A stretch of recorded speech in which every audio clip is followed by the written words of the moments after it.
আসলে প্রতিটা মেয়েরই স্বপ্ন থাকে নিজের একটা সংসার হবে, নিজের বাসা হবে, সেটা ভাড়া বাসা হোক বা নিজের বাসা, ছোট্ট একটা ঘর হবে। সেই ঘরে থাকবে শুধু সুখ আর সুখ। হাড়ি পাতিল কিনতে সব জমানো টাকা শেষ হয়ে যাবে, বাজার হবে হাফ কেজি আর 1 পোয়া অথবা 100 গ্রাম। একটা মুরগিতেই চলে যাবে প্রায় 3 দিন।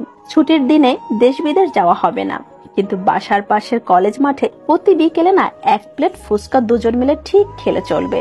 মাসের একদিন খুব দুঃসাহস দেখিয়ে রেস্টুরেন্টে চলে যাব, দেখে দেখে অর্ডার দিব, দরকার পড়লে 1 ফুট দুজনে শেয়ার করে খাবো, অতিরিক্ত হলে পার্সেল করে নিয়ে বাসায় চলে আসবো। কে কি ভাববে সেটা দেখার আমাদের কোনো প্রয়োজনই নেই।